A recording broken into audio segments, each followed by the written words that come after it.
Hi, everybody. Happy Friday, happy New Year, and welcome to Freelancer Live. This is my first Freelancer Live after taking a few weeks off for the holidays, so I might be a little rusty, but I'm very excited to get back at it with Ashley Oken today. I will just wait a few minutes for some people to join here. I know this week has been a wild one, so hopefully we can sort of sit back and relax and just take this time to hear Ashley's story and get some inspiration. I think we all need it after this week that we've had. All right, so we'll wait for Ashley to join in just a moment. I am so excited. Once again, if you're just joining, Happy New Year, happy 2021. Welcome to my first Freelancer Live of the new year. So happy to have you guys. Oh, and let me put in, let's see. Okay, for some reason, it's not letting me add my, oh, there we go. Here we are. All right, I'm just putting in the comments right now who my guest is today. So at any point, if you want to go ahead and follow her, you can. And we're going to get Ashley right in here.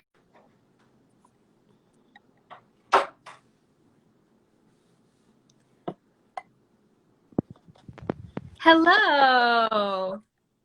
Hey, How are you? I'm great. How are you? I'm good. I'm so good. It's so nice to meet you. Me too. I've been looking forward to this all week. I'm so excited. All right, let me just turn up my volume a little. Having a little trouble hearing you, but I'm sure it will get better in a moment. Okay. All right, so Happy New Year. Same to you. Thank you. All right, so I am just going to go ahead and get started by introducing what this is for anybody who might be joining for the first time. And then I will read your super impressive bio, and then we'll get into the interview. So hello, everyone. My name is Erin Coles. This is Freelancer Live. It's a series here on my Instagram where I interview freelancers, gig workers, and small business owners about their journeys, their lives, their businesses, their work, how they do what they do, and potentially what their lives look like if different now, given the pandemic, than what it might have looked like before. And I'm so excited to welcome Ashley Oken as my guest today. Welcome. Hi. Hello.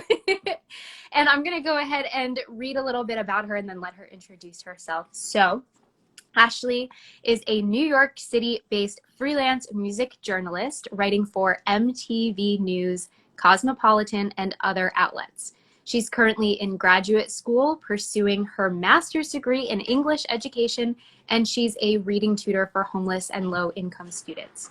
Ashley's passions include writing, reading, discovering new musicians, and a good bowl of pasta. And she also loves NSYNC and pop music, as do I.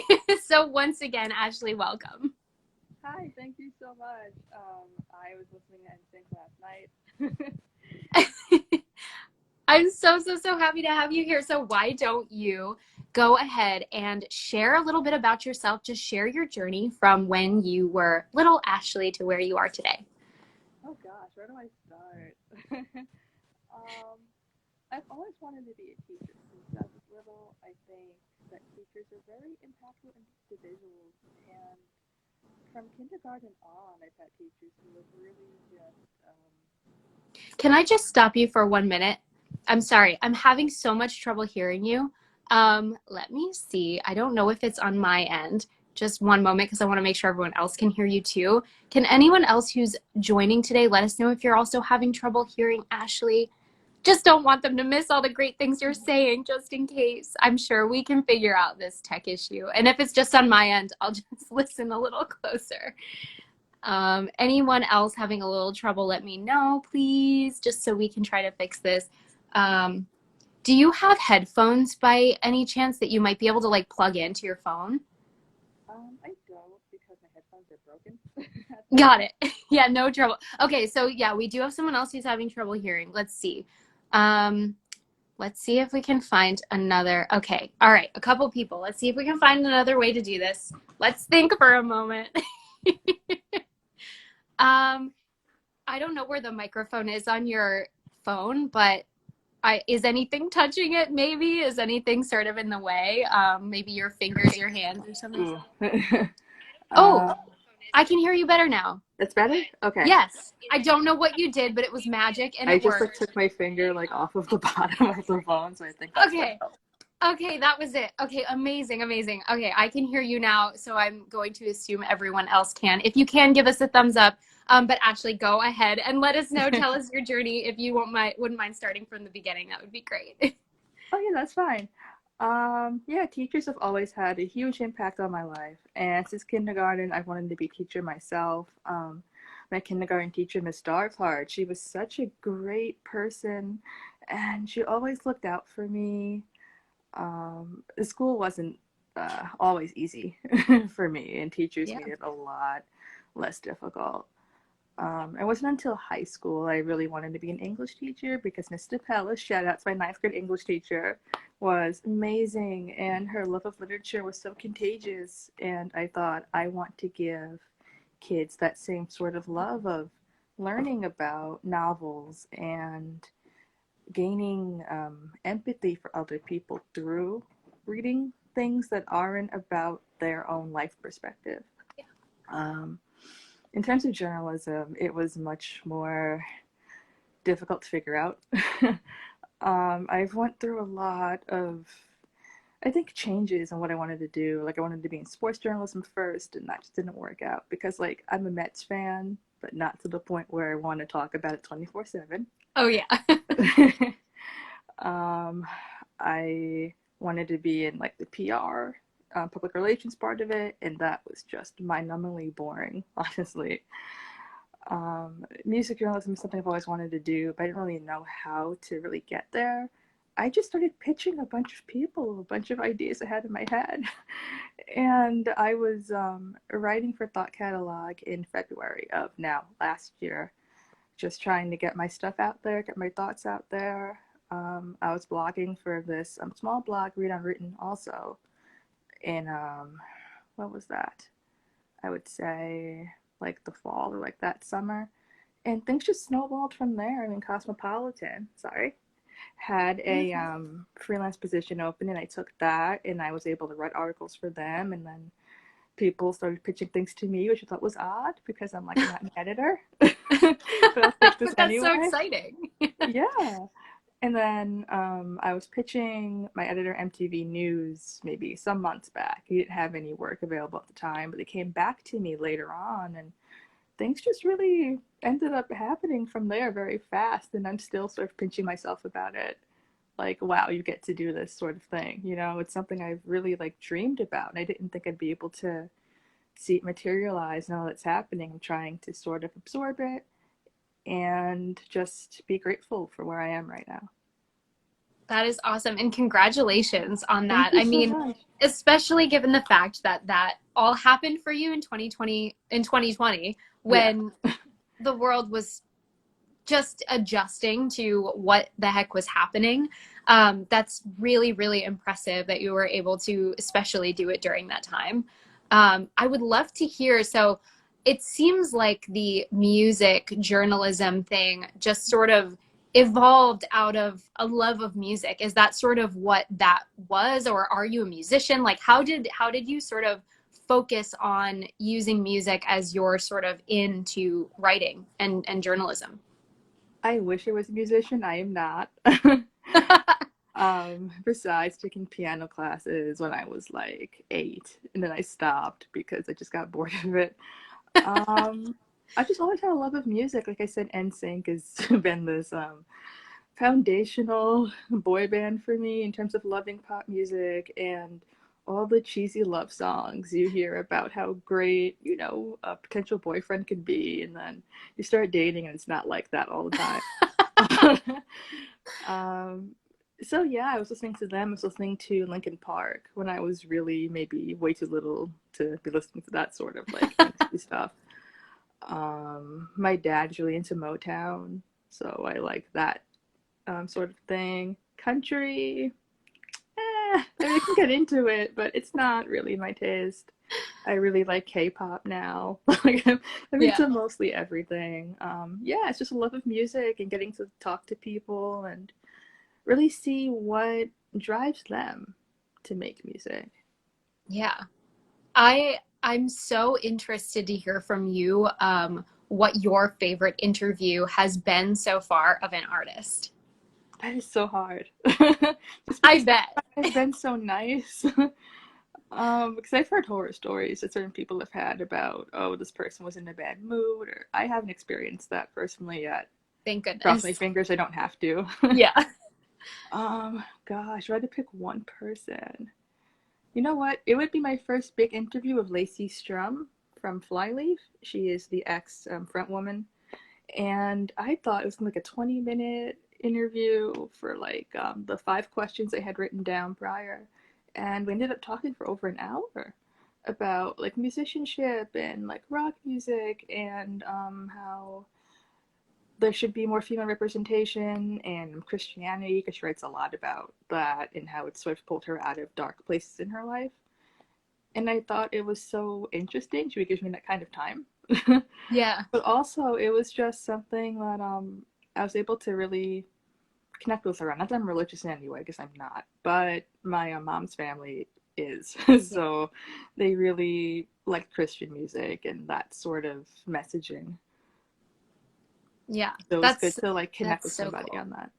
And it says a lot about you as an interviewer and journalist that that she felt so comfortable to just speak with you for so long and share all of these parts of her life and her story. I mean, what an incredible natural talent you must have to be able to do that, which is a really wonderful thing as a journalist to be able to get that information from somebody in such an honest way. That is so cool. Thank you so much. I just am myself, and I just Yeah. hope that people feel comfortable. I'm just very open to what people have to say, and whether it's the opposite of what I think, or maybe like similar to what I think we should just be open to listening to everybody. I mean, there are certain opinions that maybe you don't want to hear. Fair enough. Yeah, I'll leave it at that. It's a good place to leave it. I would love to know. So it seems like it was a mix of like just persistence and luck, like mixed into one that got you into these doors. But I would love to hear if you have any advice for anybody who might be interested in writing for a publication or getting featured in a publication. Like, what are sort of the best practices in order to like reach out to them to get your work featured? That's such a great question. I feel like I'm still figuring it out myself. Yeah. um, yeah, it is like persistence and luck and determination. You can't take no for an answer almost. You can't think, oh, this one publication said no, so I'm not good at this. Or they said no to this idea, so this isn't good. Sometimes you have to flesh it out a little bit more before you pitch it again. Sometimes you have to figure out what kind of stories publications take. I mean, for music journalism, there are music magazines that may take more um, rock oriented stories and hip hop ones. You have to really sort of, I've done that. I have to really research, like where you're pitching, because people don't like to get pitches that are outside of their realm. Like Yep. people who cover rock music don't really like to get things about hip hop and vice versa because it's not what they cover. Yep. And they would sort of feel like you're not reading directions, so to speak. Yeah. Um, that's all I have. Because again, I can still figure it out myself. If Yeah. I And pick up anything else, I'll let you know. amazing, amazing. And just as sort of a piggybacking off of that, just given your experience thus far, when you've reached out to these places, do you pitch them an idea or do you pitch them like a full written article? That's a really great question. Every place has a different style. Like if you're going to pitch the New York Times, they want something that was much more fully drafted. But for a lot of places, I just pitch ideas because I think they want to see that your idea is viable and publishable for where they, are writing for first. before you would get into drafts and editing and the like. Yeah, makes sense. That's so cool. I'm just so interested. It's not my world, so it's so cool to hear sort of what that process is like. And then going back to the other piece, sort of the other half of your life right now and what you do. You are in school in a master's program for English education. So I know you mentioned at the beginning when you were sort of talking about your story, how big of an impact certain teachers had on you, and believing in you, and sort of that being a catalyst for why you decided to go in the education field. But I'd love to hear, like, what was the reason that you chose, like, I have to go to grad school now, like making that decision to really take that next big step? Um, Again, teaching was something I've always wanted to do, and why not now? To Yeah. start everything. Um, Also, it's a bit sad. My mom recently passed away back in March, Mhm. and that was really a catalyst for me just moving forward in life and sort of doing things I want to do, sort of also things that she would have wanted me to do and like finish by now. Um, it's been like a hard process in terms of like grieving because we were like very close, but it's also been a really, to me, odd motivator in terms of like just going for things and getting things done. So I wanted to be cost efficient. um, St. John's was very expensive. I mean, if you're going to go for the full 2 year degree there, you're going to pay close to $50,000. Wow. And I didn't think I had that kind of money. Yeah. So CUNY was a much better option. CUNY Hunter has like a great program. Queens has a great program too. I was so torn between the two. I had a hard time picking. But I'm going to start up again at Hunter in February, which I'm very excited about. I've picked like 3 classes, so that's like 9 credits. Wish me luck.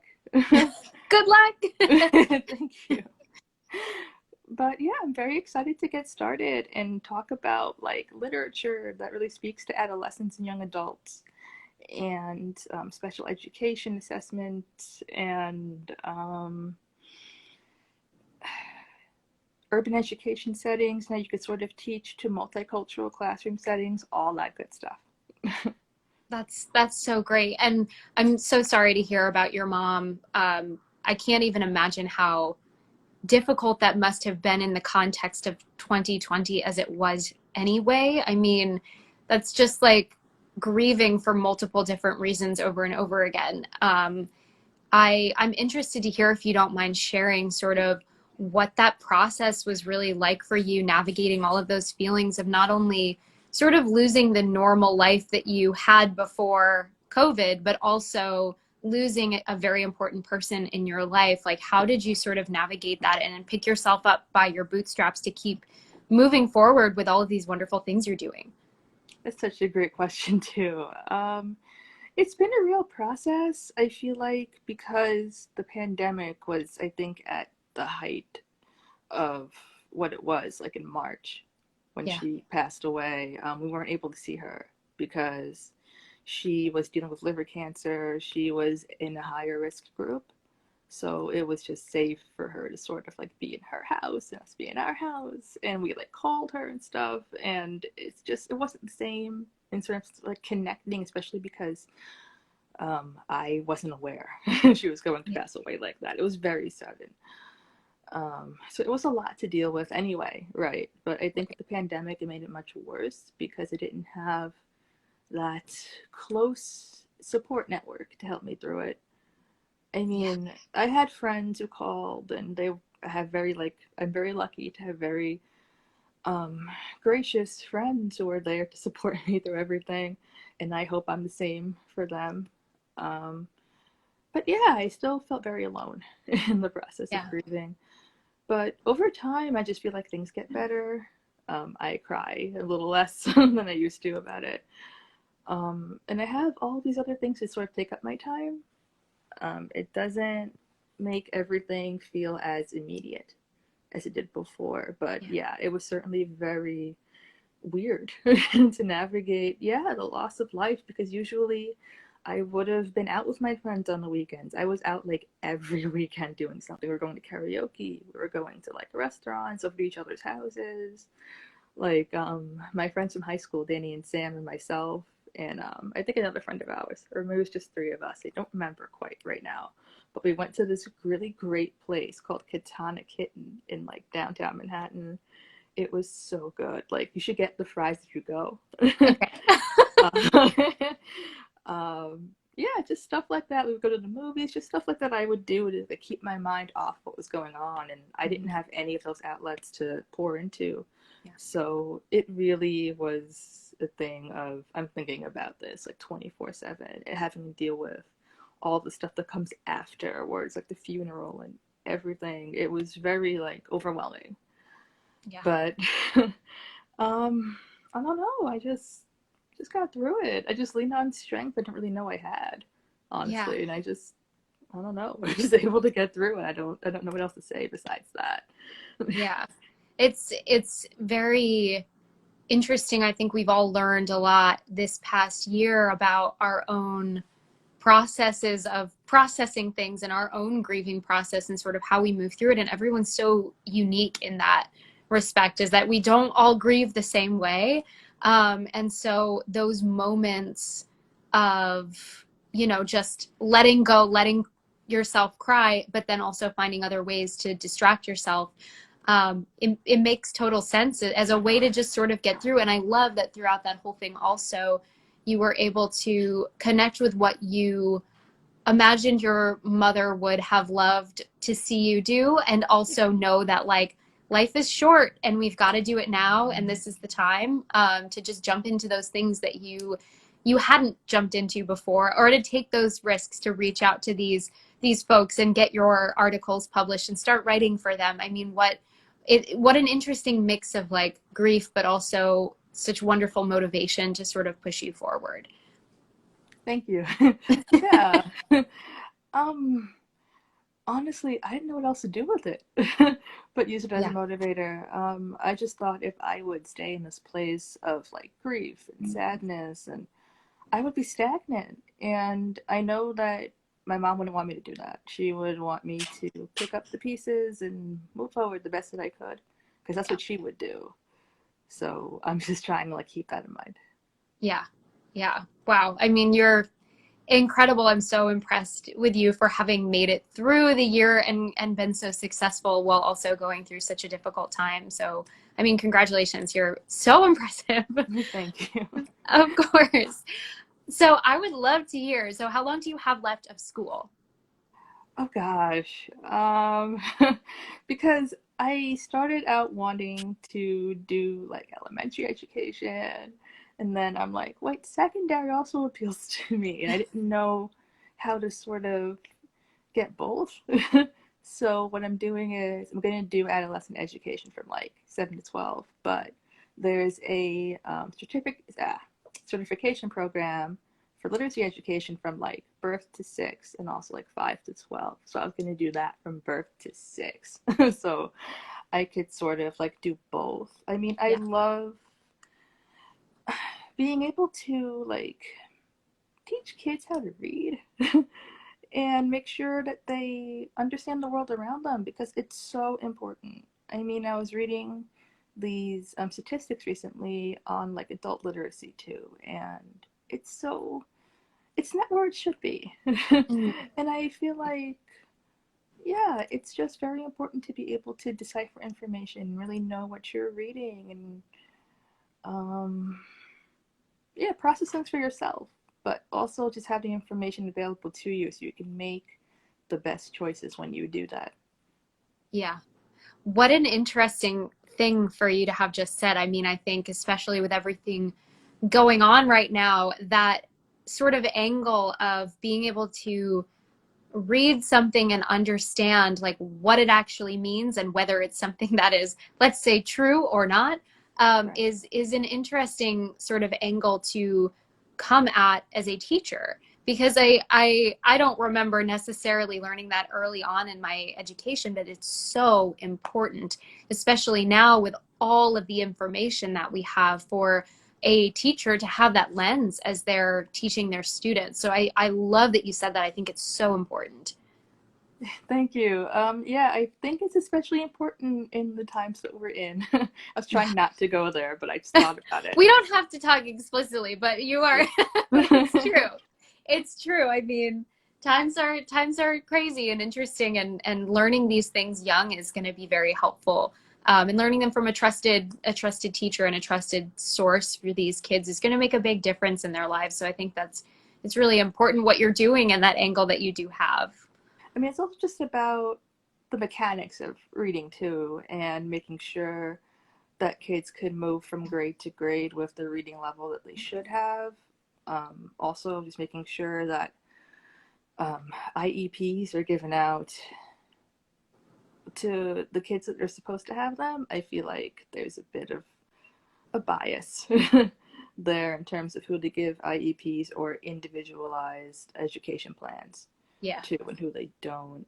Um, yeah, it's just really important, I feel like, to educate all children to the best of your ability and not think, with whatever biases you may come in with and bring that into the classroom because the child isn't a part of that.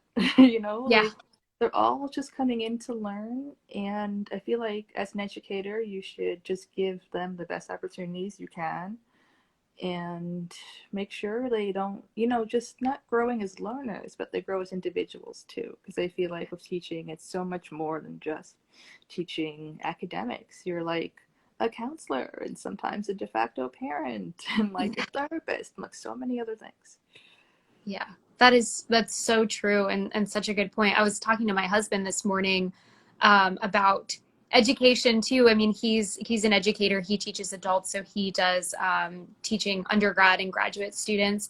But it was so interesting just to talk about sort of that impact that you can have as a teacher, and how you really do as a teacher have to jump in and just accept everybody for who they are and meet all of your students where they're at and really take them through, and students are different, people learn differently, and so it's such a challenge to come in, and people have different home lives and different experiences, so being able to take like whatever knowledge you have and just sort of work with each individual student but also try to teach them as a whole. I mean, it's teaching is incredibly difficult, at least in Yeah. my opinion. I'm like always so impressed with teachers, and I always say like I could never do that because it's like a labor of love. You really, really do have to have that love of teaching and the love of learning to be able to do that and to meet those students where they're at.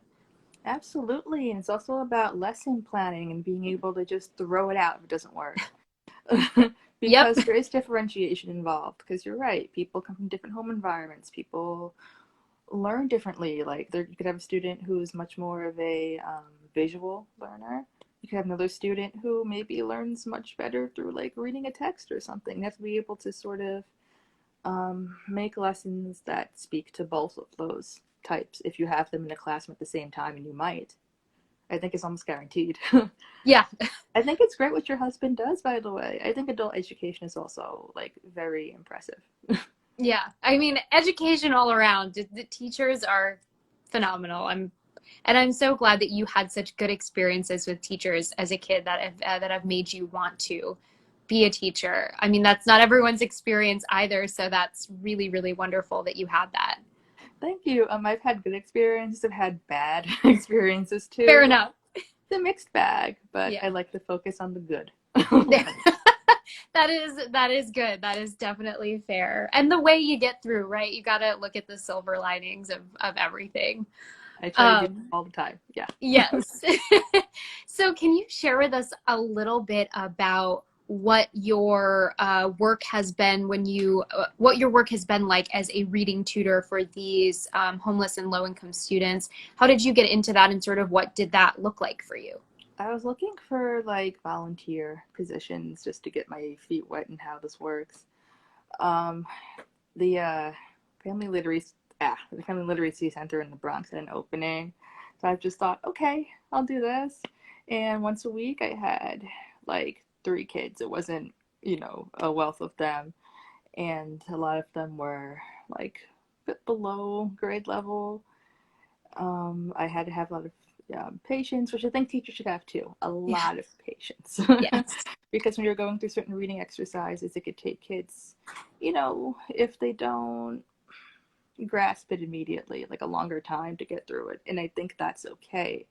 And I feel like I've had some teachers when I was younger who weren't exactly patient with me in like 3rd grade.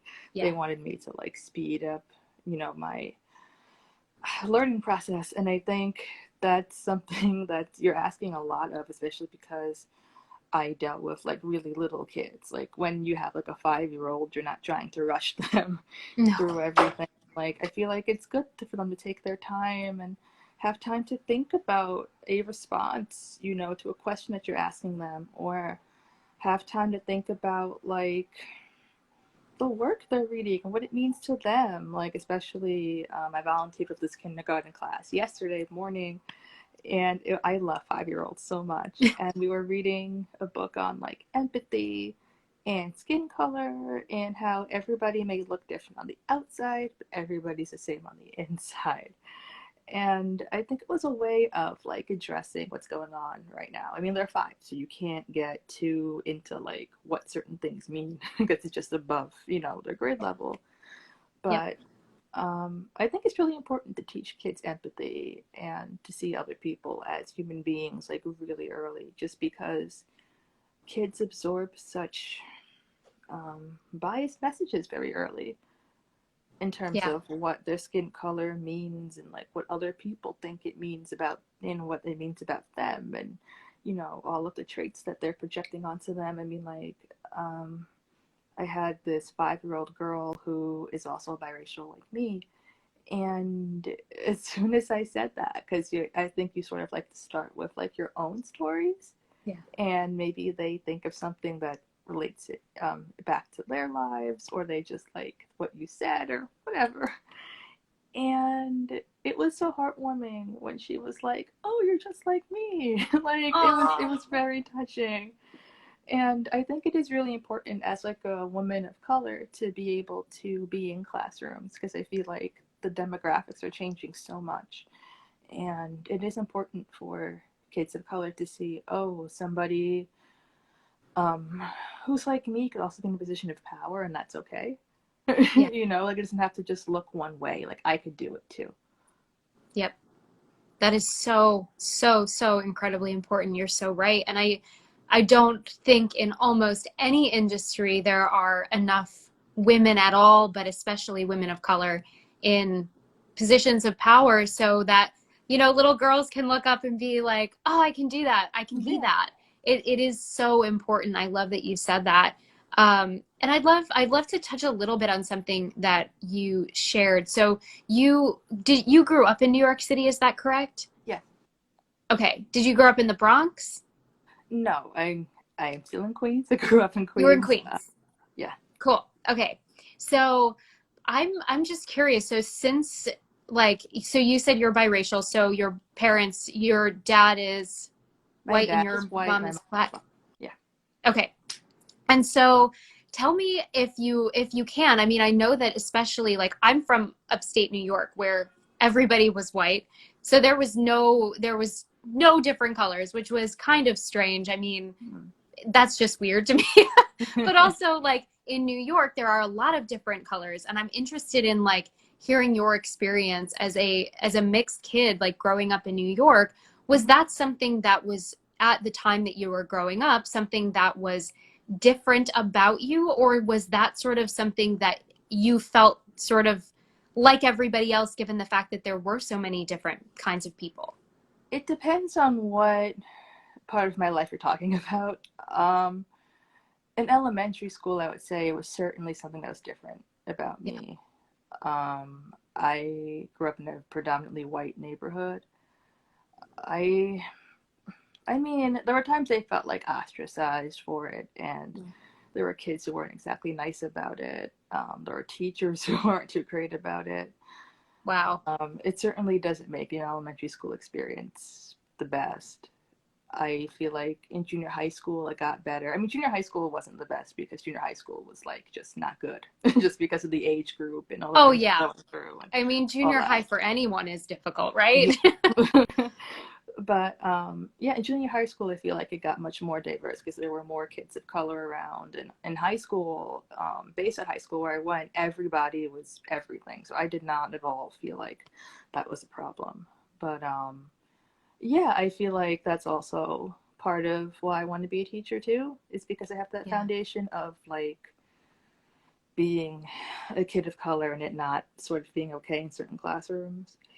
And I want to sort of make sure other kids don't go through that Yeah. That's themselves, so because I feel important. like it does make a mark on what you think about yourself in terms of your intellectual capabilities and what what motivates you to learn. I mean, I feel like there are some kids who are so beaten down by the education system and everything that that encompasses, they don't want to really participate as much as they should because it's honestly it was a little off-putting to me in like third grade when I had my Yeah. third grade teacher who would just like make sure honestly that she was like, this kid is like stupid. I'm just gonna be honest with you, like this kid is not like intellectually up to it.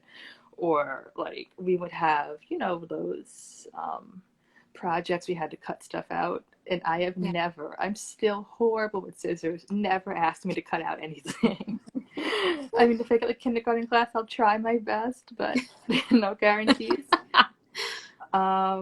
She wasn't the best about that either. Like she would take me outside and she would like yell at me, and it was like, it was awful. She was awful. I'm not trying to like be mean about anything, but that was my true experience of what that was like. And Mhm. um, I was just always a kid who just liked school. Like my dad would tell you the same thing. I got up and I was like, I want to go to school today. I was like so motivated. So that didn't really do anything for that in terms of my love of education, but it certainly made me think about my own intellectual capabilities and whether I Mhm. was like smart enough or good enough as these white kids or whatever it was. It did give me like a complex I had to like work through throughout my life. I mean, now I feel like it's not bogging me down. I don't really think I have it anymore, but it Yeah. took time. It took like a lot of time. Yeah. So I feel like as an educator, Yeah. you don't want to contribute to that sort of thing, honestly. I think you want to teach every kid in your classroom in ways that speak to them. And again, you don't want to, I feel like, bring in bias at all.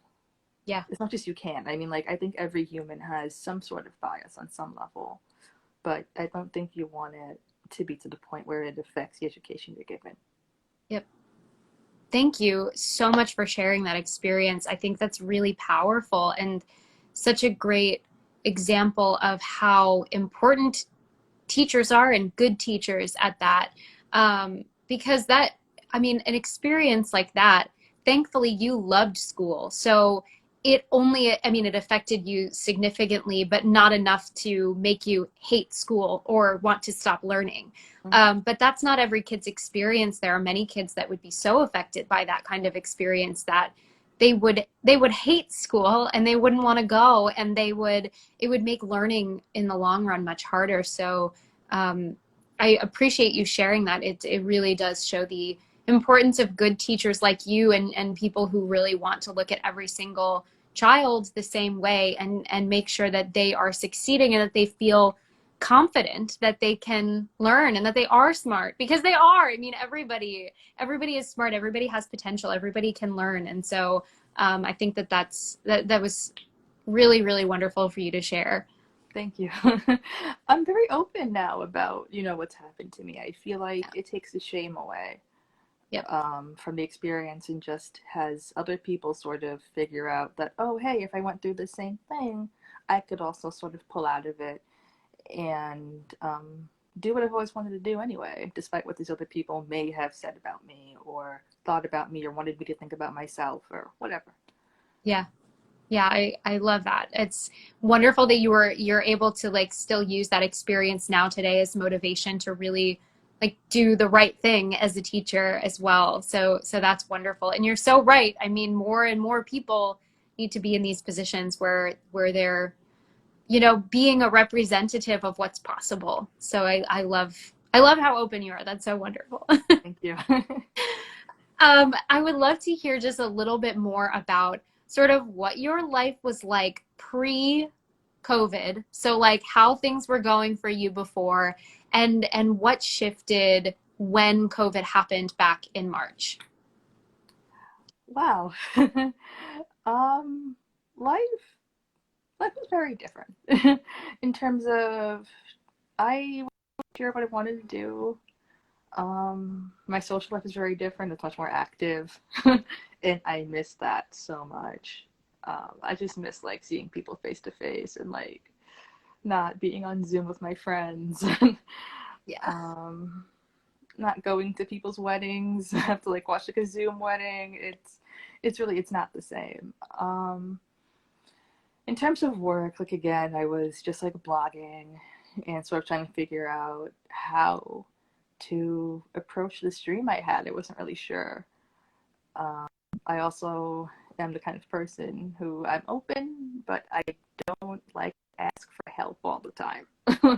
So I Yeah. was sort of trying to figure it out by myself. And like I kept hitting this wall of like, well, how do I do this? Maybe I could do this way. Maybe I can ask this person because I didn't really want to reach out and be like, well, how do I do this? I eventually did reach out to a couple of friends. I was like, well, how do I go about this? But it took me some time and some like stuffing down of my pride, I guess. Um, yeah, I was just like busy figuring out my life. I was dating, and that had a lot of interesting things I've experienced in that. Um, Everything in my life just like slowed down Yeah. during COVID.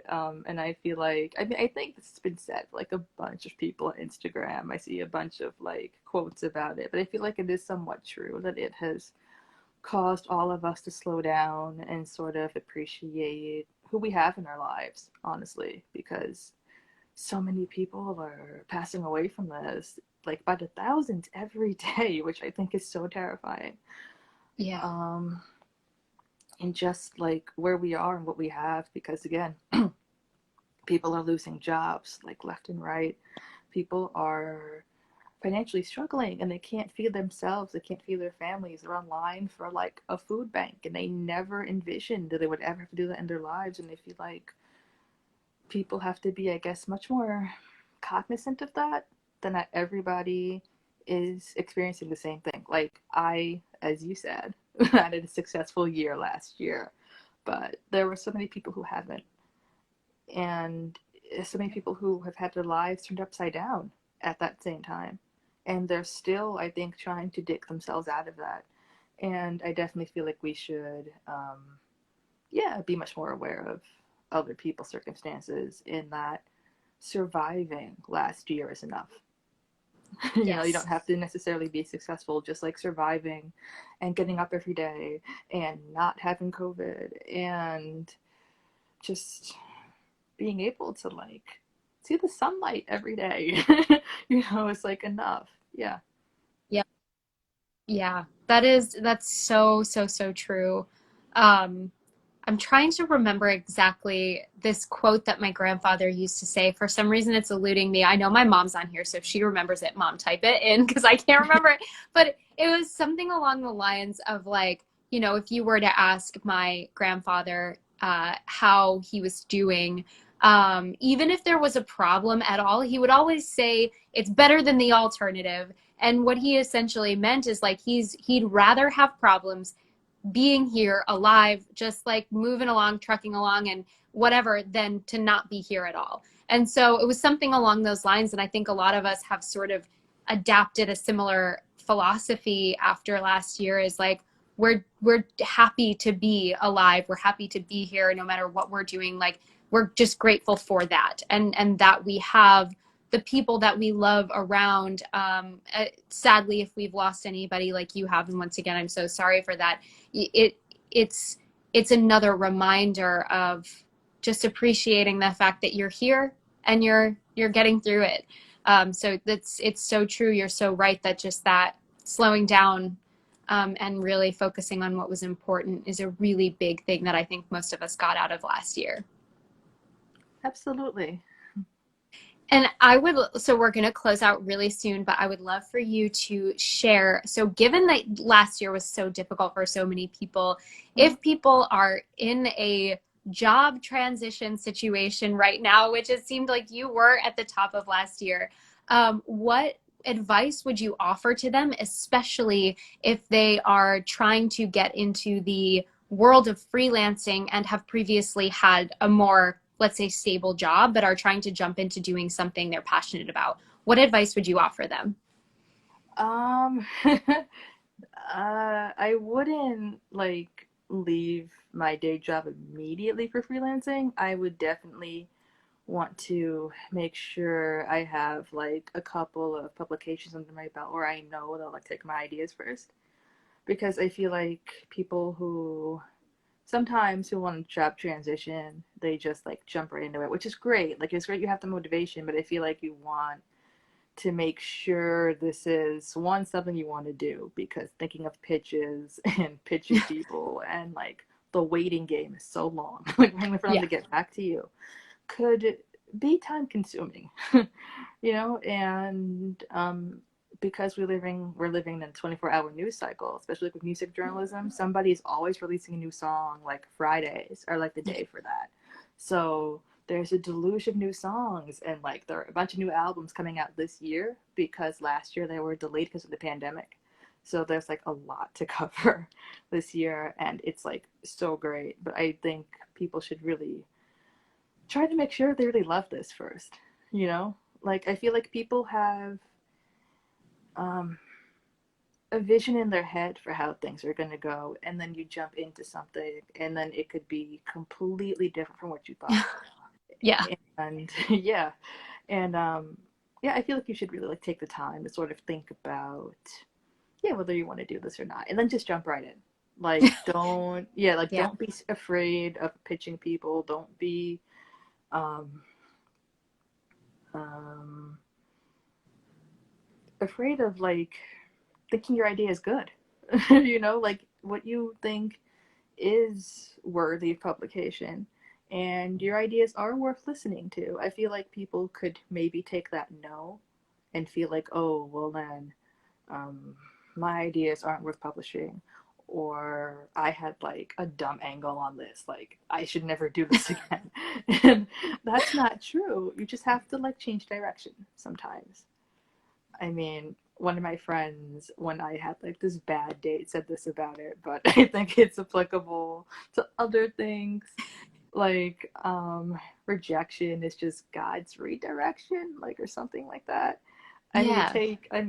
Yeah, it's the same sort of thing of like if somebody rejects you, doesn't necessarily mean it's about you.